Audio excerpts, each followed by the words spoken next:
بسم اللہ الرحمن الرحیم رضیت باللہ ربا وبالاسلام دینا وبمحمد صلی اللہ علیہ وسلم نبیا و رسولا الصلاۃ والسلام علیک یا سید یا رسول اللہ وعلی آلک و اصحابک یا سید یا حبیب اللہ۔ اللہ جل وعلا کی حمد و ثنا کے بعد حضور نبی اکرم نور مجسم شفیع معظم صلی اللہ علیہ وسلم کے دربار گہربار میں ہدیہ درود و سلام عرض کرنے کے بعد رب ذوالجلال کے فضل اور توفیق سے آج ہمارے درس قرآن کا موضوع ہے لا الہ الا اللہ کی فضیلت۔ میری دعا ہے کہ خالق کائنات ہم سب کو لا الہ الا اللہ کے زیر سایہ زندگی گزارنے کی اور موت کا جام پینے کی توفیق عطا فرمائے۔ اللہ تعالیٰ کے اذکار میں بہت زیادہ اثر ہے۔ سبحان اللہ کہنے سے جنت میں ایک درخت لگا دیا جاتا ہے۔ مسجد میں 1 روپیہ دینے سے بندے کا اللہ کے جنت میں اللہ کی جنت میں گھر بنا دیا جاتا ہے۔ لیکن کلمہ طیبہ لا الہ الا اللہ یہ ایک ایسی منفرد عبادت ہے، ذکر ہے کہ نبی کریم صلی اللہ علیہ وسلم کی حدیث پاک کا مفہوم ہے، جس کو تنبیہ الغافلین کے اندر بیان کیا گیا۔ حضرت انس رضی اللہ تعالیٰ عنہ نبی کریم صلی اللہ علیہ وسلم سے بیان کرتے ہیں کہ صحابہ اکرام نے سرکار دو عالم صلی اللہ علیہ وسلم سے عرض کیا، یا رسول اللہ صلی اللہ علیہ وسلم کیا جنت کی بھی کوئی قیمت ہے؟ تو آپ صلی اللہ علیہ وسلم نے ارشاد فرمایا ہاں ہے۔ پھر فرمایا لا الہ الا اللہ یہ جنت کی قیمت ہے۔ اللہ اکبر۔ سبحان اللہ کہنے سے ایک درخت جنت میں لگا تھا۔ مسجد میں پیسہ دینے سے اللہ کی جنت میں ایک گھر بنا تھا، یعنی جنت کے اندر جزوی ترقی ہوئی تھی۔ لیکن لا الہ الا اللہ میرے آقا صلی اللہ علیہ وسلم فرماتے ہیں یہ پوری جنت کی قیمت ہے۔ سبحان اللہ، کتنا پیارا ہے لا الہ الا اللہ کا ورد کہ یہ پوری جنت کی قیمت ہے۔ پھر میرے آقا صلی اللہ علیہ وسلم نے ارشاد فرمایا یہ سب سے بہترین کلمہ ہے لا الہ الا اللہ۔ یہ بھی تنبیہ الغافلین کے اندر حدیث پاک موجود ہے۔ اس کا مفہوم یہ ہے، نبی کریم صلی اللہ علیہ وسلم ارشاد فرماتے ہیں سب سے بہترین کلمہ جو میں نے اور مجھ سے قبل انبیاء کرام علیہم السلام نے کہا وہ لا الہ الا اللہ ہے۔ سبحان اللہ، یعنی 1,24,000 کم و بیش انبیاء کرام علیہم السلام نے سب نے ہی اس کلمے کو پڑھا ہے، اور نبی کریم صلی اللہ علیہ وسلم فرماتے ہیں یہ سب کلموں سے بہترین کلمہ ہے۔ کتنا پسند ہے یہ اللہ کو کہ حضرت آدم علیہ السلام بھی پڑھ رہے ہیں لا الہ الا اللہ، حضرت موسیٰ علیہ السلام بھی پڑھ رہے ہیں لا الہ الا اللہ، حضرت عیسیٰ علیہ السلام بھی پڑھ رہے ہیں لا الہ الا اللہ، حضرت ابراہیم علیہ السلام بھی پڑھ رہے ہیں لا الہ الا اللہ، اور خود میرے اور آپ کے آقا نبیوں کے سردار جناب محمد مصطفیٰ صلی اللہ علیہ وسلم بھی پڑھ رہے ہیں لا الہ الا اللہ۔ اور کتنا خوش نصیب ہے وہ مسلمان جو پڑھ رہا ہے لا الہ الا اللہ۔ اللہ اکبر۔ ایک اور وضاحت یہاں پر ضروری ہے، وہ بھی ساتھ میں کرتا چلوں کہ اس کلمے سے مراد لا الہ الا اللہ صرف یہاں تک رہنا یہ بھی فضیلت ہے، لیکن اس کا جو پورا کلمہ ہے لا الہ الا اللہ محمد الرسول اللہ صلی اللہ علیہ وسلم، علماء فرماتے ہیں کہ اس کے پہلے حصے کو بیان کر کے مراد پورا کلمہ لیا جاتا ہے۔ جیسے مثال کے طور پر کوئی بندہ کہتا ہے کہ 4 کل پڑھ کے کسی کو بخش دو، تو 4 کل، وہ کل اعوذ برب الفلق، کل اعوذ برب الناس اور کل هو اللہ احد اور کل یا ایھا الکافرون، یہ چاروں صورتیں پوری پڑھنی وہاں پر مراد لی جاتی ہیں۔ تو گویا کہ اختصار کے ساتھ ان کا نام 4 کل لے لیا جاتا ہے۔ تو اس طرح کلمہ شریف جو کلمہ طیبہ ہے، پہلا کلمہ ہے، اس کو اختصار کے ساتھ لا الہ الا اللہ بھی کہہ لیا جاتا ہے۔ اللہ اکبر۔ یہ کلمہ شریف قیامت کے دن بڑی عظمت اور بڑی آب و تاب کے ساتھ اپنے پڑھنے والوں کو فائدہ دے رہا ہوگا۔ ایک حدیث پاک سنیں اور اپنے ایمان کو تازہ کریں جو تنبیہ الغافلین کے اندر ہی موجود ہے۔ حضرت انس رضی اللہ تعالیٰ عنہ اس حدیث پاک کو میرے اور آپ کے آقا صلی اللہ علیہ وسلم سے روایت کرتے ہیں۔ مفہوم اس کا یہ ہے کہ ایک دن میرے آقا صلی اللہ علیہ وسلم تشریف فرما تھے تو جبریل امین علیہ السلام حاضر خدمت ہوئے اور آ کر قرآن پاک کی ایک آیت پڑھی، یوم تبدل الارض غیر الارض والسماوات وبرزوا للہ واحد القہار۔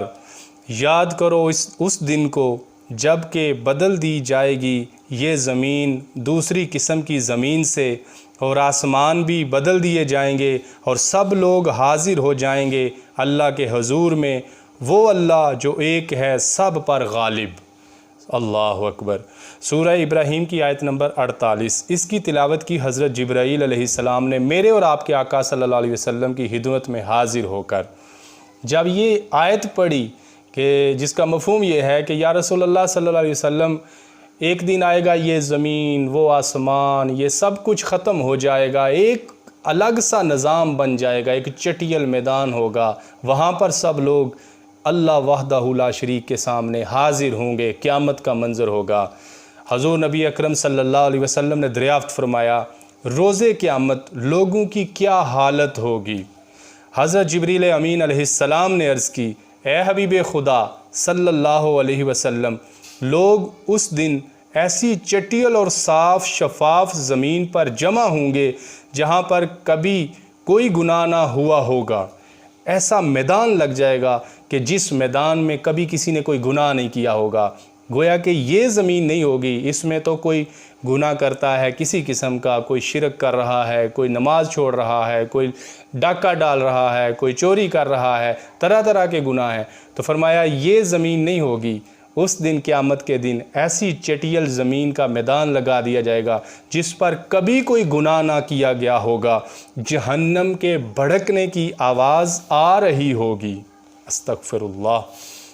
اس میدان میں کھڑے لوگوں کو جہنم کے بھڑکنے کی آواز آ رہی ہوگی، فرشتے اللہ تعالیٰ کے عرش سے چمٹ جائیں گے، معصوم فرشتے جن کے ذمے کوئی گناہ بھی نہیں، وہ بھی اللہ کے خوف سے اللہ کے عرش کے ساتھ چمٹ جائیں گے۔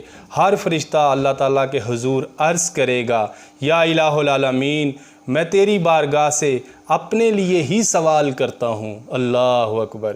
یعنی ہر فرشتہ یہ چاہ رہا ہوگا کہ یا اللہ یہ جو آج کا دن ہے کہ جہنم کی آگ دہک رہی ہے اور اس کی بھڑکتی ہوئی تپش اور اس کے شعلے ان کی آوازیں خوفناک آ رہی ہیں، یا اللہ آج ہم تجھ سے اپنی سلامتی کا ہی سوال کرتے ہیں، ہم کسی کی سفارش نہیں کرتے، ہم صرف اپنی سلامتی کی ہی دعا کرتے ہیں کہ یا اللہ تو آج ہمیں اپنی حفاظت عطا فرمانا۔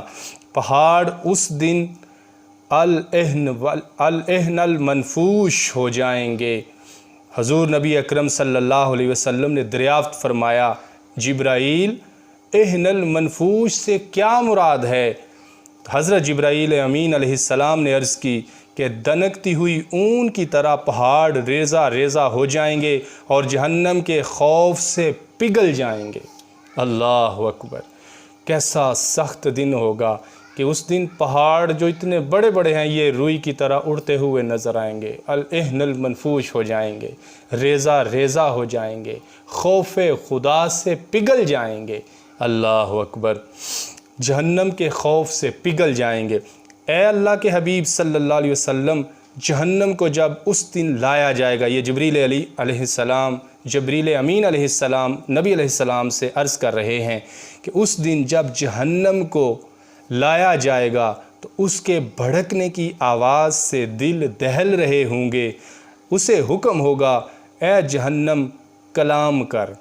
جہنم کہے گی، اللہ اکبر، جہنم آئے گی، قیامت کا منظر لوگوں کے سامنے، پھر اللہ کا آرڈر ہوگا، جہنم کلام کر، ان لوگوں سے مخاطب ہو جا۔ تو جہنم کیا کلام کرے گی؟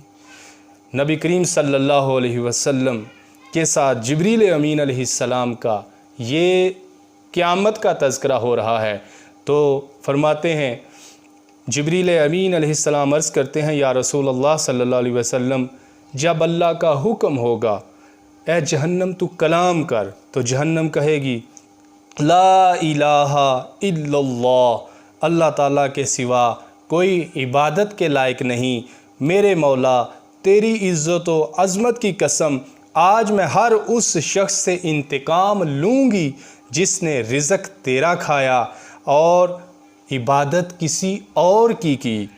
آج مجھ سے وہی گزر کر جنت میں جا سکے گا جس کے پاس اجازت نامہ ہوگا۔ جہنم سب سے پہلے لا الہ الا اللہ کا ورد کرے گی، جس کا مطلب ہے کہ اللہ کے علاوہ کوئی عبادت کے لائق نہیں۔ پھر جہنم کہے گی کہ آج جس کے پاس لا الہ الا اللہ یہ سرٹیفکیٹ ہوگا وہی مجھ سے گزر کر جنت میں جائے گا، اور اسے ہی مجھ سے رہائی ملے گی۔ جس نے اللہ کا رزق کھایا اور کسی اور کی عبادت کی، اس کو میں نہیں چھوڑوں گی۔ اللہ اکبر۔ حضور نبی کریم صلی اللہ علیہ وسلم نے پھر دریافت فرمایا، اے جبرائیل، وہ اجازت نامہ کیا ہوگا؟ حضرت جبرائیل امین علیہ السلام نے عرض کی، اے حبیب خدا عز و جل و صلی اللہ تعالی علیہ وسلم، آپ صلی اللہ علیہ وسلم کو مبارک ہو، آپ کی امت کے پاس روز قیامت اجازت نامہ ہوگا۔ سبحان اللہ۔ اور وہ اجازت نامہ یہ ہے کہ جس نے یہ شہادت دی ہوگی، اشہد ان لا الہ الا اللہ، وہ جہنم کے پل کو بخیر و عافیت عبور کر لے گا۔ اللہ اکبر۔ جہنم کے پل کو عبور کرنے کے لیے جو اجازت نامہ پاس ہونا چاہیے وہ لا الہ الا اللہ۔ اس دن کی سختیوں سے، آگ سے رہائی کے لیے، چھٹکارے کے لیے، اللہ کے اس دن ناراضگی سے بچنے کے لیے جو بندے کے پاس حصار ہے، جو سیفٹی ہے، لا الہ الا اللہ۔ جبریل امین علیہ السلام نے جب نبی علیہ السلام سے عرض کی کہ آپ کی امت کے پاس وہ اجازت نامہ ہوگا، تو میرے اور آپ کے آقا صلی اللہ علیہ وسلم نے ارشاد فرمایا، سب تعریفیں اللہ ہی کے لیے ہیں جس نے میری امت کو کلمہ شہادت کی توفیق مرحمت فرمائی۔ سبحان اللہ۔ اس کلمے کی حفاظت، اس کلمے سے محبت، اس کلمے کا ورد، اس کلمے کی اپنی زندگی میں عظمت پہچاننا، یہ ہر بندے کے لیے بہت ضروری بھی ہے اور بہت مفید بھی ہے۔ اس کلمے کے ذکر سے بندے کی بگڑی بنتی ہے، بندے کے کام سنورتے ہیں۔ ایک حدیث پاک جو تنبیہ الغافلین کے اندر ہی موجود ہے، جس کا مفہوم یہ ہے کہ حضور نبی اکرم صلی اللہ علیہ وسلم ارشاد فرماتے ہیں، جب کوئی شخص لا الہ الا اللہ کہتا ہے تو اس کے منہ سے یاقوت اور موتیوں سے جڑا سفید پروں والا ایک سبز پرندہ نکلتا ہے۔ سبحان اللہ۔ اس کے منہ سے یاقوت اور موتیوں سے جڑا ہوا سفید پروں والا سبز رنگ کا پرندہ اس کے منہ سے نکلتا ہے۔ جو بندہ لا الہ الا اللہ پڑھتا ہے، ادھر اس نے یہ پڑھا تو یہ خوبصورت پرندہ اس کے منہ سے نکلتا ہے، جو بلندیوں کی طرف پرواز کرتا ہوا آسمان کی وسعتوں میں گم ہو جاتا ہے، عرش کے نیچے اس کے اڑنے کی گنگناہٹ یوں سنائی دیتی ہے جس طرح شہد کی مکھی کی ہو۔ اسے کہا جاتا ہے اب تو آرام کر، وہ کہتا ہے نہیں، جب تک میرے کلمہ کا ذکر کرنے والے کی بخشش نہ ہوگی میں کیسے سکون کر سکتا ہوں۔ لہٰذا اس کلمہ کا ذکر کرنے والے کے لیے بخشش کا پروانہ جاری ہو جاتا ہے۔ سبحان اللہ۔ پھر اس پرندے کو 70 زبانیں عطا کی جاتی ہیں جن سے روز قیامت تک وہ اپنے کلمہ کا ذکر کرنے والے کے لیے بخشش اور مغفرت کی دعا مانگتا رہتا ہے۔ روز قیامت یہی پرندہ اپنے ذکر کرنے والے کا ہاتھ پکڑ کر آئے گا اور رہنمائی کرتا ہوا جنت میں لے جائے گا۔ سبحان اللہ۔ کتنی دیر لگتی ہے لا الہ الا اللہ یہ پڑھنے میں، اور پھر جیسے ہی پڑھا تو منہ سے ایک پرندہ نکلا جو اللہ کے عرش کی بلندیوں تک جاتا ہے اور پھر وہاں جا کے گنگناتا ہے۔ اس کی گنگناہٹ عرش کے گرد ایسے سنی جاتی ہے جیسے شہد کی مکھی کی گنگناہٹ سنائی دیتی ہے۔ وہی پرندہ حضرت انسان کے لیے بخشش کی دعا مانگتا ہے اور جہنم سے بچانے کے لیے، قیامت کی ہولناکیوں سے محفوظ رکھنے کے لیے، اپنے پڑھنے والے کے لیے آخرت کے لیے سامان تیار کرتا ہے اور جہنم سے بچا کر جنت تک محفوظ اور مامون حفاظت کے ساتھ اس کو لے جانے کا کردار ادا کرے گا۔ اللہ اکبر۔ میرے اور آپ کے آقا صلی اللہ علیہ وسلم نے اس کلمے کے اعتبار سے امت کو بہت ساری تعلیمات کا حصہ عطا فرمایا۔ ایک حدیث پاک جس کو حضرت عبداللہ ابن عباس رضی اللہ تعالیٰ عنہ نبی کریم صلی اللہ علیہ وسلم سے روایت کرتے ہیں، ایک دن حضرت جبرائیل امین علیہ السلام بارگاہ خیر الانام صلی اللہ علیہ وسلم میں حاضر ہو کر عرض کرنے لگے، اے محبوب کبریا صلی اللہ علیہ وسلم، آپ کا رب آپ کو سلام کہہ رہا ہے۔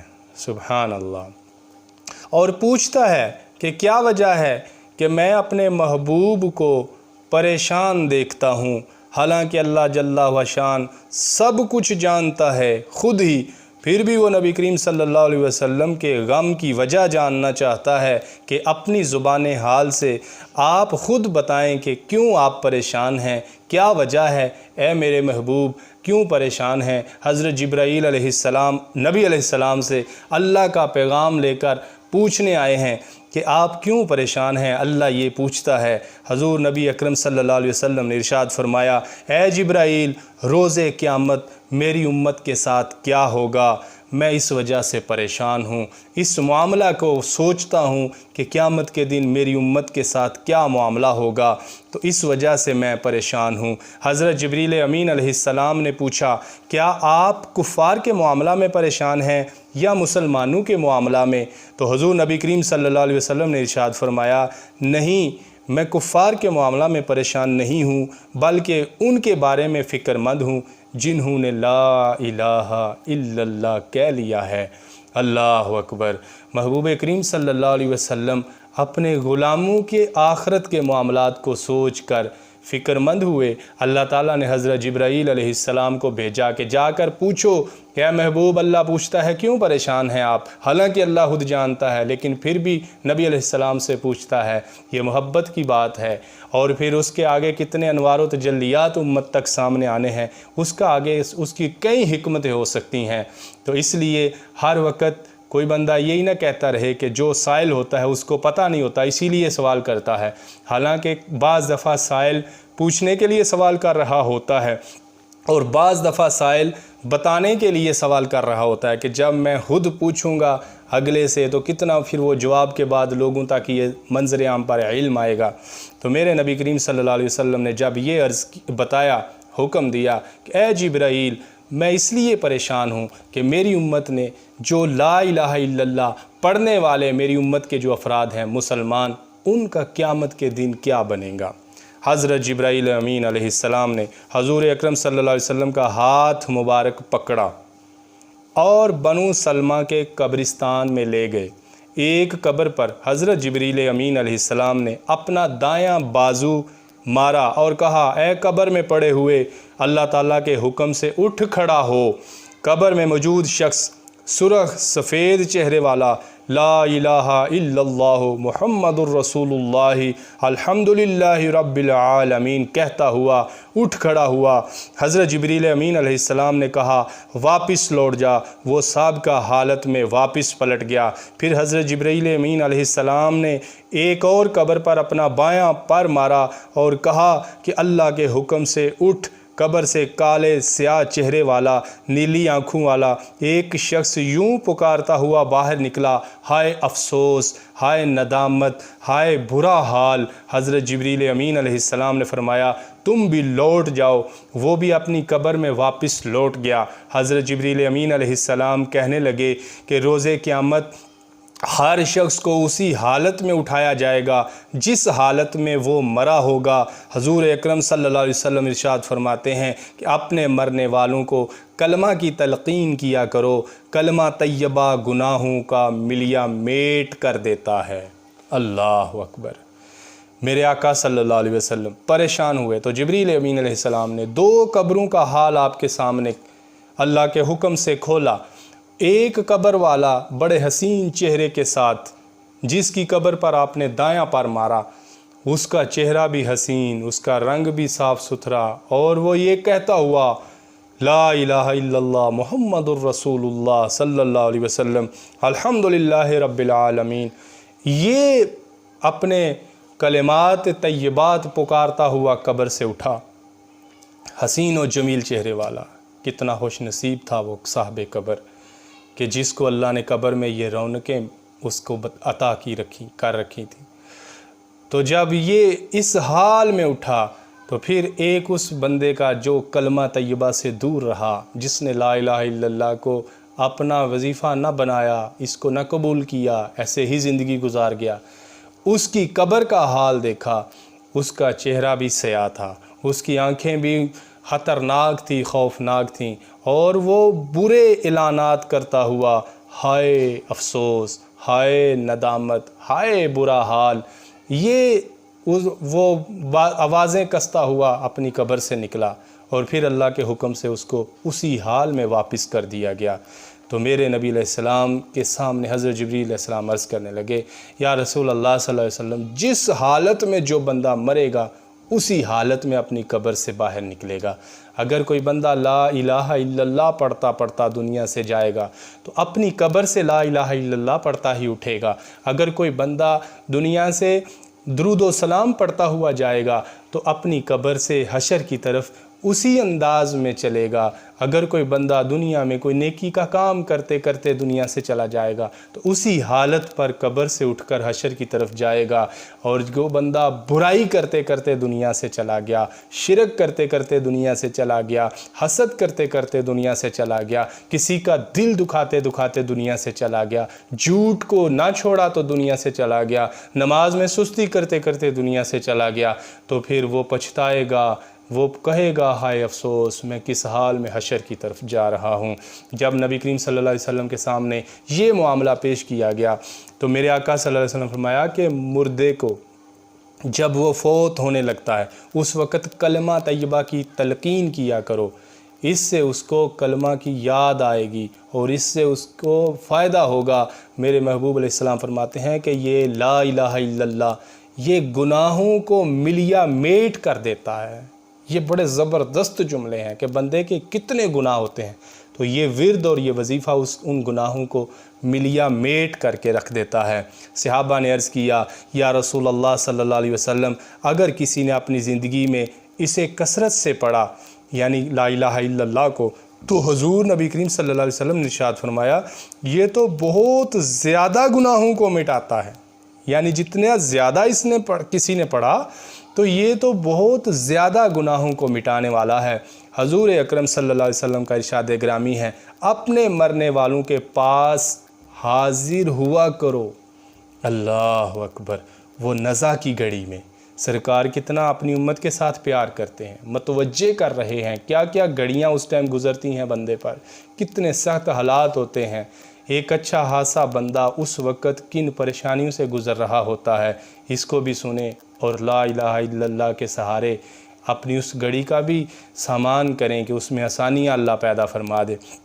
میرے آقا صلی اللہ علیہ وسلم فرماتے ہیں انہیں لا الہ الا اللہ کی تلقین کیا کرو، انہیں جنت کی خوشخبری دیا کرو، کیونکہ بڑے بڑے صاحبان علم اور تحمل برداشت والے بھی بوقت مرگ یعنی موت کے وقت حیران و سرگرداں ہو جاتے ہیں۔ موت کے وقت بڑے بڑے صابر، بڑے بڑے صاحب علم، بڑے بڑے حوصلے والے بھی اس وقت حیران پریشان ہو جاتے ہیں۔ تو میرے آقا صلی اللہ علیہ وسلم فرماتے ہیں اس وقت اس کی پریشانی کو دور کرنے کے لیے لا الہ الا اللہ اس کا ورد کیا کرو۔ اس کو نہ کہا کرو کہ تو پڑھ، تم پڑھو گے تو اس کو یہ سن کر یاد آ جائے گا۔ ہو سکتا ہے کہ جب آپ کہیں اس کو کہ پڑھ تو وہ آگے پریشانی میں سختی کے ساتھ آدمی کا دل نہیں کر رہا ہوتا تو وہ انکار کر بیٹھے، تو اس سے اس کا بہت زیادہ نقصان ہو جائے گا۔ تو نبی علیہ السلام فرماتے ہیں اس کو جنت کی خوشخبری دو تاکہ اس کا غم ہلکا ہو، اس کی جو پریشانی ہے، جس حالت میں وہ نزع کی سختیوں کو عبور کر رہا ہے، تو اس وقت اس کے سامنے کلمہ طیبہ پڑھو اور اس کو جنت کی خوشخبری دو۔ پھر میرے آقا صلی اللہ علیہ وسلم فرماتے ہیں دشمن خدا ابلیس لعین بندے کے دنیا سے جدا ہونے اور اپنے اعز و اقارب سے علیحدہ ہونے کے وقت انسان کے بہت قریب ہوتا ہے، یعنی اس وقت بندے کا جو اپنے رشتہ داروں کو چھوڑنے کا غم اور اس دنیا کو چھوڑ کر اگلے جہان میں جانے کی جو اس کی جو حالت ہوتی ہے، اس حالت میں شیطان دشمن خدا لعین بندے کے بہت زیادہ قریب ہوتا ہے۔ لہٰذا تم مرنے والے کو مایوس نہ ہونے دو، کیونکہ یہ تکلیف بڑی ہی اذیت ناک اور معاملہ بڑا ہی تکلیف دہ ہوتا ہے۔ قسم ہے اس ذات کی جس کے قبضہ قدرت میں محمد الرسول اللہ صلی اللہ علیہ وسلم کی جان ہے، ملک الموت جب موت کی تکلیف سے آشنائے راز کرتا ہے، یعنی جب وہ جان نکالنا شروع کرتا ہے، تو یہ معاملہ ہزار تلواروں کے زخم سے بھی زیادہ تکلیف دہ ہے۔ اللہ اکبر۔ اس گھڑی میں بندے کو کتنی تکلیف ہوتی ہے، موت کی شدت کی، نزع کی اور گھر چھوڑنے کی، آخرت کے اندر کیا معاملات ہوں گے ان کے بارے میں سوچنے کی۔ تو میرے آقا صلی اللہ علیہ وسلم فرماتے ہیں اس وقت بندے کو تم مایوس نہ ہونے دو، اس کے پاس لا الہ الا اللہ کہو، اس کے پاس جنت کی خوشخبری دو تاکہ اس کا دل غم کے پہاڑ کی طرف نہ زیادہ جائے، بلکہ وہ خوشنودی سن کر اس کا غم ہلکا ہو۔ اللہ اکبر۔ میرے اور آپ کے آقا صلی اللہ علیہ وسلم کی ایک اور حدیث پاک کا مفہوم یہ بھی ہے کہ جب انسان کی جان نکل رہی ہو اس وقت اس کے پاس سورہ یاسین پڑھنے سے اس کی جان آسانی سے نکلتی ہے، اس کا بھی اہتمام کرنا چاہیے۔ اور اس کے علاوہ میرے آقا صلی اللہ علیہ وسلم نے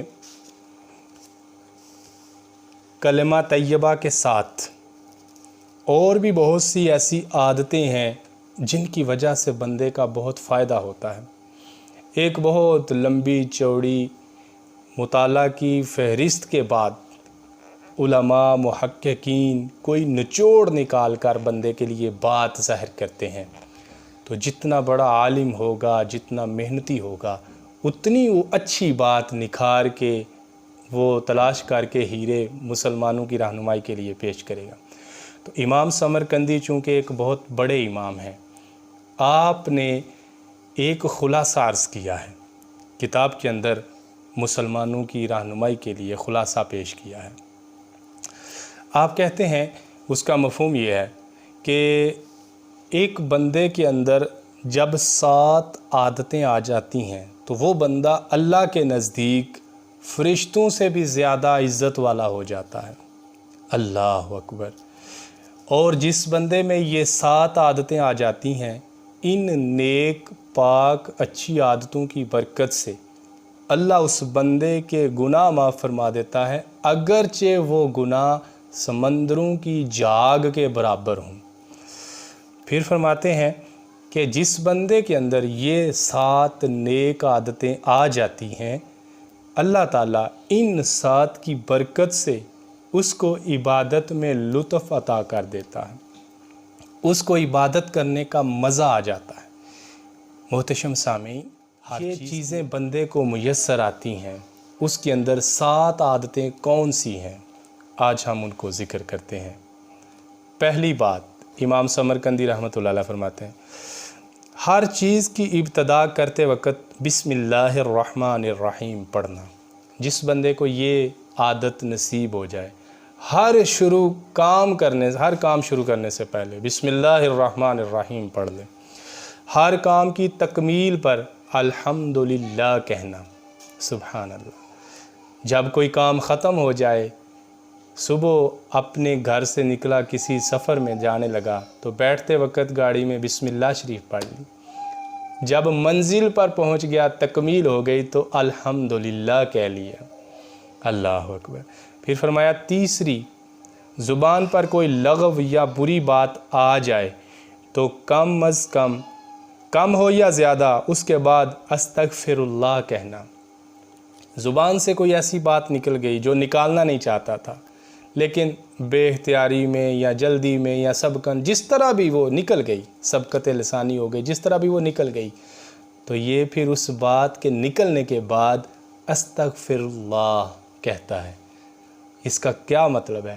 یا اللہ پاک مجھے معاف فرما دے، سبحان اللہ۔ اور الحمدللہ جب کہتے ہیں، اس کا کیا مطلب ہے؟ یا اللہ ساری تعریفوں کے لائق تو ہے، تیری ہی ساری حمد و ثنا ہے۔ بسم اللہ الرحمن الرحیم کا کیا مطلب ہے؟ اللہ کے نام سے شروع کرتا ہوں جو سب سے بڑھ کر رحیم بھی ہے، رحمان بھی ہے۔ پھر چوتھی عادت کا ذکر کیا، آئندہ دن پر کیے جانے والے کام پر انشاءاللہ کہنا۔ کوئی بھی کام کل ہو یا پرسوں یا مستقبل میں جب بھی، اس کی جب بھی بات کرے تو یہ کہے انشاءاللہ، یعنی اگر اللہ نے چاہا۔ تو یہ وہ جو پیچھے ہم نے ترتیب ذکر کی ہے، اس کے لحاظ سے اس کے لیے یہ بندے کے اندر جو عادتیں ہوں گی تو وہ بندہ اللہ کے نزدیک فرشتوں سے زیادہ معزز ہو جاتا ہے۔ 5ویں نمبر پر کسی ناپسندیدہ کام کا سامنا ہو جائے تو ولا حول ولا قوت الا باللہ کہنا۔ باہر نکلا، کسی برائی کو دیکھا جس کو دیکھ کر یہ اس کو پسند نہیں کر رہا تھا، نہیں چاہ رہا تھا کہ میرا اس برے منظر سے سامنا ہو، بے پردگی دیکھ لی یا کوئی اور اس طرح کی ناپسندیدہ چیز دیکھی، یا نماز میں لوگوں کو کچھ اس طرح کی حرکات و سکنات جو ناپسندیدہ ہیں ان کی طرف دیکھا، تو فرمایا یہ ان کو دیکھ کر کہے ولا حول ولا قوت الا باللہ۔ اس کا مطلب کیا ہے، مفہوم کیا ہے؟ کہ نہیں ہے کوئی طاقت سب سے بڑی مگر اللہ کی، سبحان اللہ۔ پھر فرمایا جانی یا مالی تھوڑی یا زیادہ مصیبت پر انا للہ و انا الیہ راجعون کہنا۔ کوئی بھی نقصان ہو، تھوڑا ہو زیادہ ہو، مالی ہو جانی ہو، انا للہ و انا الیہ راجعون، یا اللہ ہم بھی تیرے اور تیری طرف ہی لوٹ کر آنے والے ہیں، سب کچھ تیرا ہے، سبحان اللہ۔ اور 7واں فرمایا شام و سحر زبان پر لا الہ الا اللہ جاری رکھنا، سبحان اللہ۔ کتنی خوش بختی ہے کہ بندے کو یہ توفیق مل جائے کہ جس کے اندر یہ 7 باتیں ہوں گی، وہ اللہ کے نزدیک فرشتوں سے بھی افضل، اس کے گناہ اگرچہ سمندر کی جاگ کے برابر ہو جائیں پھر بھی معاف کر دیے جائیں گے، اور اگر وہ بندہ کسی غلطی کی وجہ سے کسی لحاظ سے پریشان ہوگا تو اس کی پریشانی دور ہوگی جس کے اندر یہ 7 عادتیں ہوں گی۔ محتشم سامعین، اس کلمے کی اتنی برکت ہے اور اس کلمے کی حفاظت کے جو تقاضے ہیں ان کے لیے بھی علماء نے ہمیں اپنے فرامین کے اندر روشنی فراہم کی ہے۔ امام سمرقندی رحمۃ اللہ تعالیٰ علیہ بندے کے معاملات کو درست رکھنے کے لحاظ سے کلمہ طیبہ کی طرف متوجہ کرتے ہیں کہ جب یہ اتنا مفید ہے، یہی بندے کو فائدہ دے گا، تو پھر اس کی حفاظت کس طرح کی جا سکتی ہے، اس کے تقاضے کیا ہیں؟ آپ فرماتے ہیں ہر انسان پر لازم ہے کہ وہ کثرت سے لا الہ الا اللہ کا ذکر کرے، صبح و شام بارگاہ الہی میں التجا کرتا رہے کہ اللہ تعالیٰ اس کا ایمان سلامت رکھے، ایمان سلامت رکھے، یہ دعا کرتا رہے، کلمہ شریف کے ذکر کی توفیق مرحمت فرمائے رکھے۔ ہر انسان پر لازم ہے کہ وہ خود کو گناہوں کی دلدل میں پڑنے سے بچائے، اللہ اکبر، کیونکہ بہت لوگ لا الہ الا اللہ بھی کہتے رہتے ہیں، لیکن ان کی آخری عمر میں ان کی بداعمالیوں کی وجہ سے ان کا ایمان سلب ہو جاتا ہے، استغفر اللہ، لیکن ایمان سلب ہو جاتا ہے اور وہ دنیا سے حالت کفر میں مرتے ہیں، استغفر اللہ، العیاذ باللہ۔ اس سے بڑھ کر اور کیا مصیبت ہوگی کہ ایک آدمی جسے ساری زندگی مسلمان کے نام سے پکارا جائے، روز قیامت وہ قبر سے اٹھے تو اسے کافر کہہ کر پکارا جا رہا ہو۔ اس سے بڑھ کر حسرت کیا ہو؟ حسرت اس پر نہیں جو گرجے یا آتش کدے سے نکلے اور جہنم میں داخل ہو جائے، بلکہ حسرت اس شخص پر ہے جو مسجد سے نکلے اور آتش جہنم میں اٹھا کر پھینک دیا جائے، استغفر اللہ۔ اور یہ سب کچھ اس کی بداعمالیوں کی وجہ سے جو چھپ چھپ کر حرام کے مرتکب ہوا کرتا تھا، یہ ان کاموں کا نتیجہ ہے۔ کئی سارے لوگ ایسے ہوتے ہیں کہ جن کے پاس لوگوں کا مال ہوتا ہے، وہ اپنے تائیں کہتا ہے کہ چلو میں خرچ کر لیتا ہوں اور پھر اسے لوٹا دوں گا یا ان سے اپنے لیے معاف کرا لوں گا، لیکن وہ اپنے حقدار کو راضی کرنے سے پہلے ہی آغوش موت میں چلا جاتا ہے۔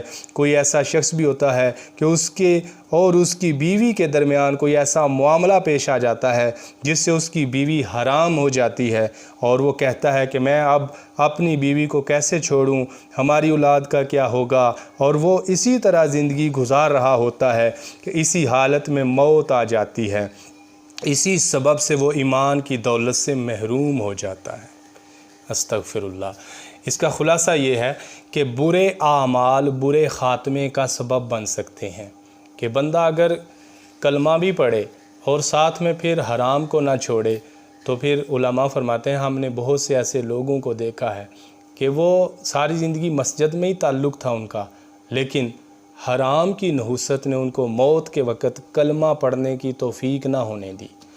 اور جو بندہ جو زنا کی دلدل میں، گناہوں کی دلدل میں پھنس جاتا ہے، تو قریب ہے کہ اس کو موت کے وقت کلمہ طیبہ پڑھنے سے اس کی زبان کو روک دیا جائے، تو یہ کلمہ بندے کا بازو پکڑے گا اور جنت میں لے جائے گا۔ اس کی حفاظت کے لیے ضروری ہے کہ اس کا ورد بھی کیا جائے، اس کو دل و جان سے تسلیم بھی کیا جائے، اور جو اللہ کی حدود ہیں ان کا بھی ادب کیا جائے، ان کو پامال نہ کیا جائے۔ اللہ تعالیٰ اس کی برکتیں نصیب فرمائے گا۔ دوران گفتگو کوئی غلطی ہو وہ کریم رب اپنے فضل سے معاف فرمائے۔ وآخر دعوایا ان الحمد للہ رب العالمین۔